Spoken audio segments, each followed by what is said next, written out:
Good afternoon, friends, colleagues, juniors, seniors, and aspiring to be HR professionals.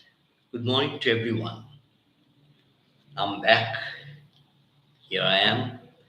And today's topic of discussion will be examining ethics within enterprise. I repeat, today's topic of discussion will be examining ethics within enterprise. Here, actually, what I'm trying to do is I'm trying to apply ethics within organization, and I'm also trying to examine the current state of ethics within organizations, or trying to understand the best way to deal with ethics within organizations. So, in this episode, I will try to discuss how best to examine ethics within an enterprise. I hope everyone will enjoy the lecture. In my previous lecture, I talked about ethics and theory. Now I'm going to talk about ethics and the reality. So let's begin. The topic is basically about a sort of audit. Actually, it isn't audit, a sort of audit. The most important issue is how to learn to understand the application of ethics within an enterprise. If you can understand ethics in the true sense, it will be easy to promote and, and produce ethical decisions and help the top management with ethical decision making, and hopefully the top management listens to us. We have This is the reality. We have to face, the top management will have to face the reality.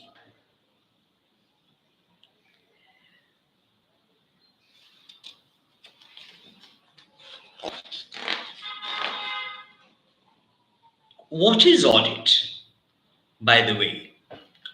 Audit is a systematic review of the current practice of something. I repeat, audit is the systematic review of something, but it deals with the current practice of something. At the moment, ethics is the practice under consideration. The aim of audit actually is to establish the degree of ethics to support the aim of the organization with the blessings of the top management, which goes without saying. Audit of ethics should also reveal to what extent the existing practice in relation to ethics are in compliance to the prevailing labor law of the country and respecting the values of the society at large. So audit actually also provides us with gaps related to ethics, what's happening and what's not happening, that needs to be taken care of.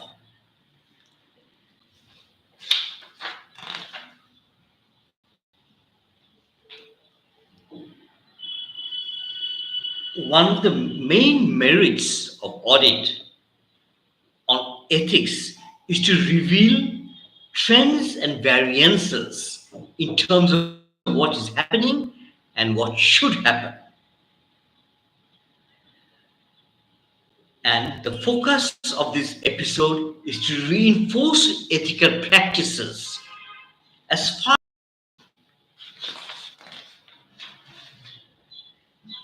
To my knowledge, very few organizations actually concentrate or focus on ethics. I repeat, very few, to my knowledge, do not talk about ethics, but actually, it's a topic of great significance. Ethical audit comprises of three elements: systems audit, which is about examining the paper flow within an organization. We deal with paper and documents and records. This sort of audit is called systems audit, where the paper flow is being discussed and examined. Next is operations audit. This will examine the efficiency of the ethical practices from the perspective of application. How much ethics is being used or applied? That's the key issue when I'm talking about operations audit. And my third examination will be on ethical climate audit. Here, I'll be taking into consideration what the stakeholders think about the current state of ethics within an enterprise. Equally important, what do people think or perceive in relation to ethics within an organization at a specific time? This thinking is also very important to us. In order to actually deal with ethics organizationally, we have to create, first of all, a team. Ethical audit team selection must be done by the top management. And ideally, the team should be headed by a senior person within the organization and has the sector knowledge and at the same time has a good understanding of ethics. Second, develop a plan starting from vision. These are the steps I'm taking into consideration for a clear, unambiguous ethical intervention from an HRM perspective. Third, I'll have to communicate in advance of the presence of an ethical team. Fourth, prepare a checklist of the ethical issues related to the sector. Review the audit results. Action if required. So, steps in an ethical audit. First step is to create a team led by a credible person who understands ethics at the same time understands sector requirements related to ethics. Develop a plan which is about developing a vision of what he or she wants to do, communicating the vision to the rest of the organization. Prepare a checklist of the ethical issues and review the ethical results acquired. So let's start, my friends. The first question is, How important are rules within the organization? It's a question mark, and we need to understand. If we're talking about ethics, we need to understand, first of all, the importance of rules within organizations. Remember, rules bring discipline.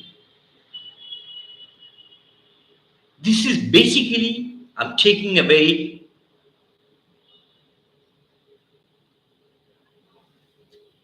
teleological perspective, which is about consequence. Sorry, sorry about it. It's a deontological perspective where I'm talking about procedures, not result. Rules is about procedures, and this is called deontological approach to ethics. How often are decisions taken on the deontological thinking?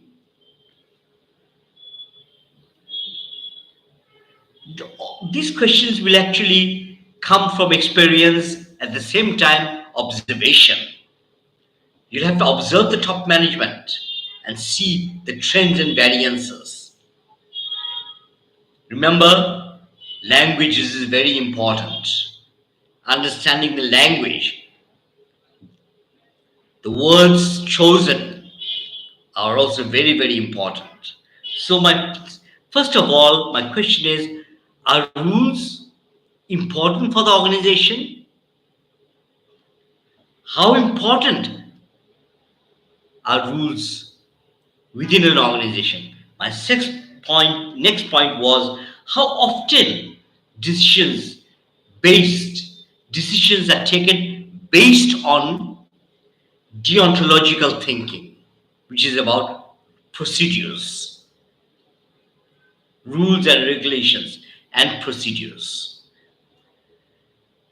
The next question is result is the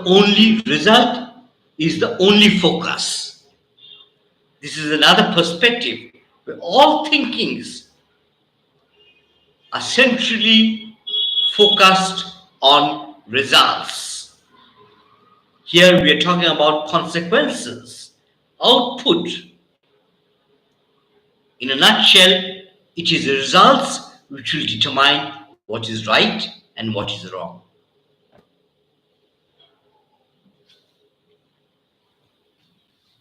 Here, at times, where the thinking is result oriented, rules are overtaken at time by the top management. Sometimes rules are ignored. Again, thinking too much of results may invite a sort of mentality related to competition, rivalry, aggressiveness. If you're thinking too much about result, yes, your attitude may become very aggressive, your level of tolerance may be decreased. You're talking about rivalry, and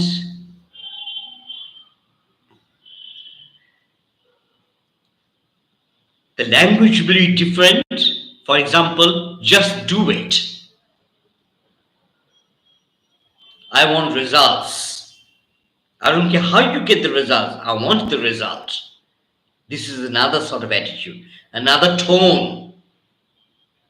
Obviously, it is authoritarian.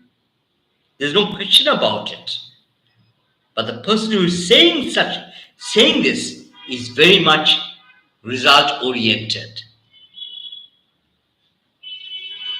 He or she doesn't care about procedures, rules, regulations. Simply wants to win. At times it may serve the purpose, but not always. Is there a code of conduct? Is there a code of conduct, or Is there a code of ethics within your organization? It's a very important question. The question is there a code of ethics or a code of conduct? Take, for example,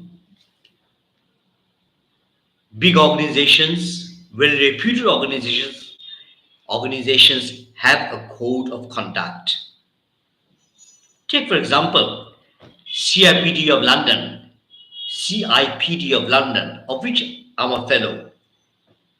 Yes, the organization has a code of conduct, has a code of ethics. All big companies have. For example, the NHS have National Health Services in the UK.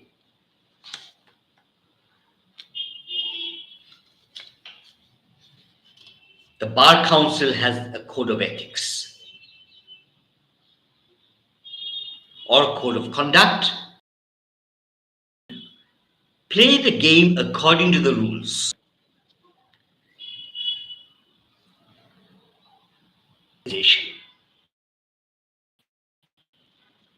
It's another fundamental question. How much importance is given to ethics? Is it debated about? Is there any discussion, formal or oral, on ethics or applied ethics? This knowledge is coming from my previous episode, which is about ethical theories. Are there any reports on ethics? Is there any ethics awareness initiative?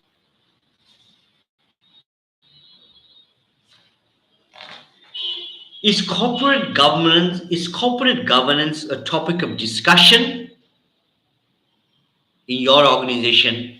Have you heard the top management discussing corporate governance, which is about the structure of the organization? Ethics, it's about policies, procedures, systems within the organization, of how the organization is run. That's what corporate governance is about.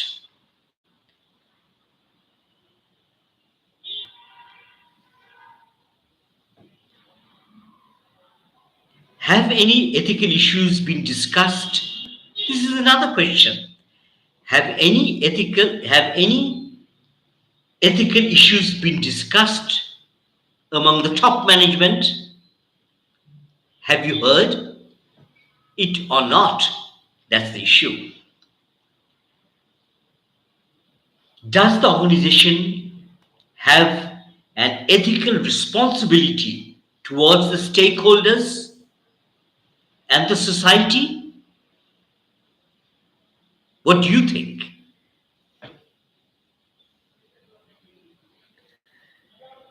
Is chain of command respected within your organization?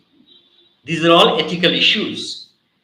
I repeat, is chain of ethics, is chain of command respected within your organization? Is promotion, recruitment, transfer, discipline, etc. dealt fairly and justly? These are all ethical issues. Do employees have a right to freedom from discrimination? I repeat, do employees have a right to freedom from discrimination? What is discrimination? Discrimination means unjust treatment, being treated unfairly on grounds of sex, age, race, gender, etc.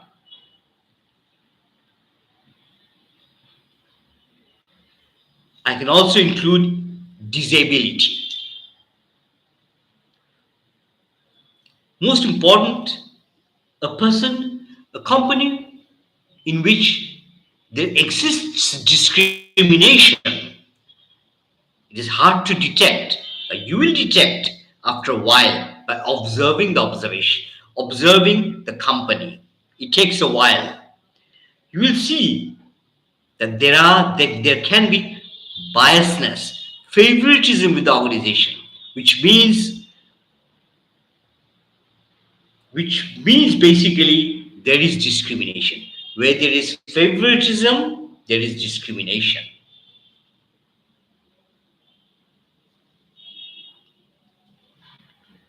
And discrimination is about unfair or unjust treatment based on sex, age, gender, race, social status, maybe, I don't know.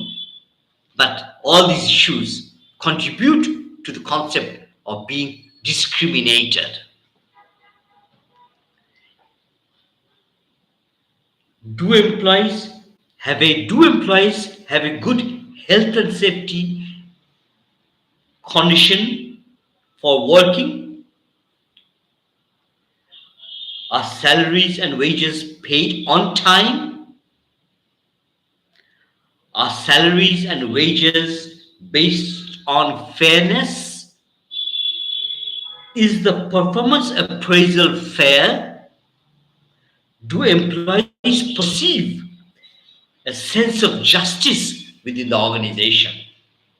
It's a very important issue. Is there an open door policy where employees can come and discuss issues with the appropriate superior? Some companies, to my knowledge, haven't got an open door policy, and some have, but these are ethical issues. Is there a whistleblowing policy? By whistleblowing, what do I mean? Whistleblowing means reporting by employees of suspected misconduct, illegal acts. Here, according to the law of the country, you're allowed to speak to the employer about misconduct, and you cannot be victimized according to law. In, and you cannot be victimized according to law. In United Kingdom we have whistleblowing act. Not everywhere, but in United whistleblowing act. Not everywhere, but in United Kingdom I know there's an act called whistleblowing act.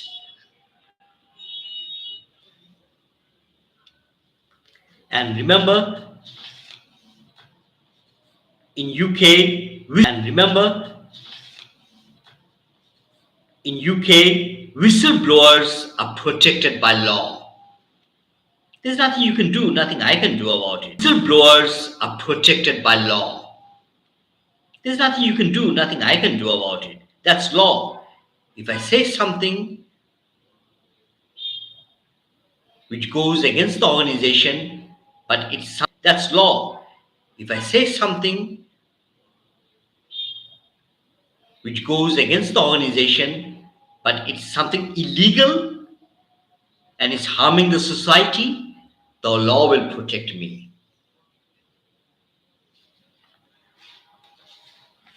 Ethics may lead to greater happiness. I hope and pray that ethics will lead to greater happiness. And the happiness that I want to see is ethical happiness. I repeat, ethical happiness. And I hope and believe ethical happiness will contribute to more productivity. What brings happiness? Or what could be the elements of ethical happiness? Management style, motivation, favorable workspace and work environment, caring attitude, respect for all, justice within the organization, responsibility, autonomy, dignity of all is upheld, talent, talent is recognized, there are training initiatives for employee development, trust prevails, I repeat, trust prevails, and there is a dialogue between the management and the employees, and so on. To me, and I believe all these contribute to the happiness of an employee.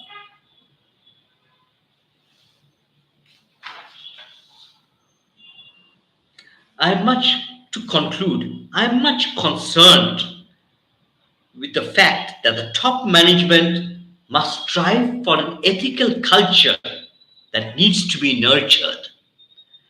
The top management can no longer ignore ethics. The days have changed. People have become more outspoken.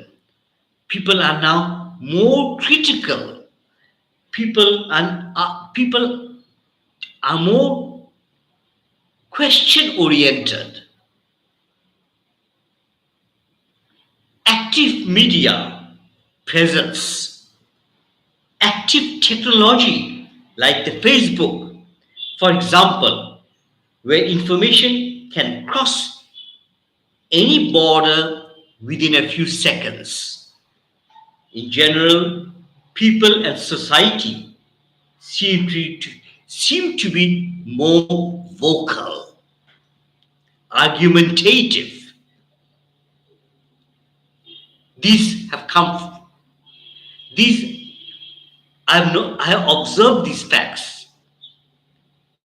I haven't gone into any research, empirical research, but I believe today's people are different from yesterday's. Today's people are more argumentative,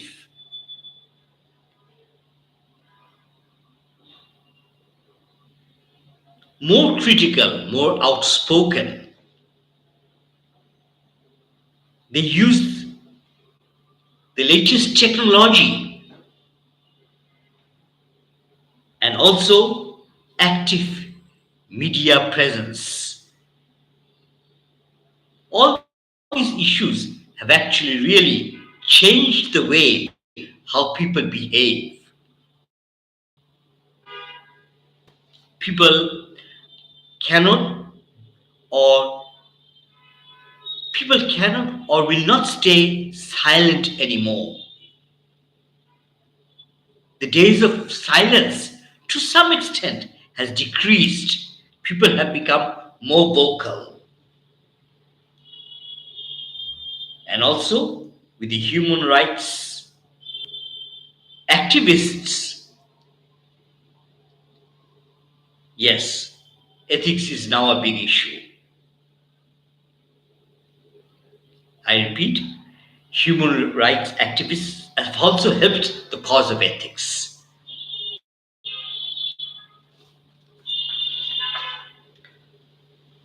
The top management will have to take the lead role in nurturing an ethical culture. Thank you all. Have a nice day. Stay calm. We'll meet you very soon and just think about ethics or not. Thank you all. Goodbye. Have a nice day and time. Thank you all.